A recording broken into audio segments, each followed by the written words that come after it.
Hi, my name is Kaushik Bhojani and I head rheumatology department at the Fortis Group of Hospitals, Mumbai. This topic is about the importance of monitoring and testing in rheumatoid arthritis. Rheumatoid arthritis के लिए diagnose करने के लिए कोई test से ज़्यादा ज़रूरी होता है कि पेशेंट के सिम्टम्स क्या हैं, पेशेंट को जोड़ कितने सूजे हुए हैं, कितने जोड़ों में कितना दर्द है, सुबह में कितनी स्टिफनेस है, पेशेंट की नॉर्मल घरेलू एक्टिविटीज़ में उसको कितनी तकलीफ़ें हो रही हैं, उंगलियों में तकलीफ़ है कि नहीं, दोनों तरफ सरीखा है कि नहीं, क्योंकि रूमेटॉइड आर्थराइटिस जो है ये बॉडी के 66-68 जॉइंट्स में लगता है और ये रूमेटॉइड आर्थराइटिस जो है ये दोनों तरफ सरीखा होता है, औरतों में ज़्यादा मर्दों से, और ऊपर के हिस्से में होना ही चाहिए, उंगलियों में दर्द होना ही चाहिए। अगर जो ऐसी तकलीफ़ें हैं, सूजन है, स्टिफनेस है, सुबह के दौर में खास करके अगर जो सुबह में अर्ली मॉर्निंग स्टिफनेस, सुबह में बहुत ज़्यादा स्टिफनेस है, तो ये शायद रूमेटॉइड आर्थराइटिस के सिम्टम्स हो सकते हैं। टेस्टिंग करने के लिए हम ये सोचते हैं कि आरए टेस्ट या सीसीपी कर ले, लेकिन let's talk about the importance of testing.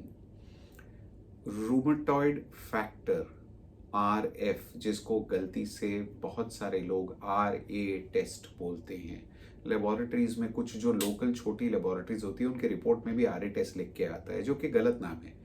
Test का नाम है रूमेटॉइड फैक्टर, और रूमेटॉइड फैक्टर को टेस्ट करने के भी अलग अलग तरीके होते हैं।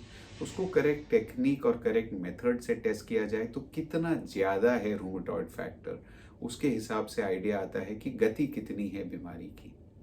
लेकिन डायग्नोसिस के लिए वो अनिवार्य नहीं है, डायग्नोसिस क्लिनिकल होता है। Anti CCP, anti cyclic citrullinated peptide, और एक्पा, और एंटी सिट्रुलिनेटेड पेप्टाइड एंटीबॉडी, ये अलग अलग नाम से ये जानी जाती है। ये टेस्ट जो है ये रूमेटॉइड आर्थराइटिस के लिए बहुत ही स्पेसिफिक है। मोर देन 90% पॉजिटिव आती है वो अगर जो किसी को एंटी सीसीपी पॉजिटिव है तो मोर देन 90% चांस है कि उसको रूमेटॉइड आर्थराइटिस है। लेकिन ये टेस्ट नेगेटिव होने पे भी रूमेटॉइड आर्थराइटिस हो सकता है, ये समझिए। तो फिर इन टेस्ट का मीनिंग क्या है? ये टेस्ट डायग्नोसिस के लिए ज़रूरी नहीं है, ये टेस्ट ज़रूरी है प्रोग्नोसिस के लिए, आपका भविष्य कैसा जाएगा। रूमेटॉइड आर्थराइटिस अगर जो ये टेस्ट नेगेटिव है, उसके बावजूद अगर जो आपको रूमेटॉइड आर्थराइटिस है, तो इसका मतलब जोड़ आपके फिर भी खराब होंगे। लेकिन रूमेटॉइड फैक्टर और सीसीपी पॉजिटिव होने पे ये बीमारी आगे जाके आंखों पे, फेफड़ों पे, यहाँ पे भी लग सकती है। इसलिए ये बीमारी सिर्फ जोड़ों की बीमारी नहीं है, पूरे बॉडी की बीमारी है। इस बीमारी में आपको अगर जो ये टेस्ट पॉजिटिव है तो हमें पता, ये आइडिया आता है, हमें ये पता चलता है, ये अंदाज आ जाता है कि ये बीमारी आगे जाके बहुत ज़्यादा फैलेगी।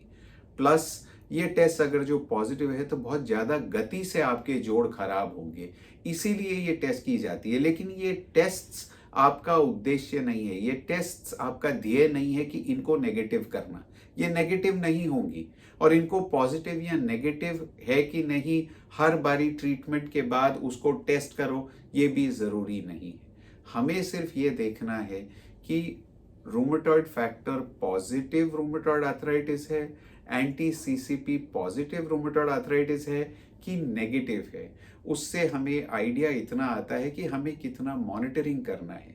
इसमें इसके बावजूद हम चेस्ट एक्सरे, साल में एक बार लंग फंक्शन टेस्ट, ये सब भी करते हैं क्योंकि ये बीमारी उसमें लगती है। आंखों का टेस्ट भी किया जाता है क्योंकि हमें ये देखना होता है कि आंखें कहीं सूखने लग जाती है क्या इस बीमारी से, और अगर जो वो हो जाए तो आगे जाके दृष्टि पे भी परिणाम होगा।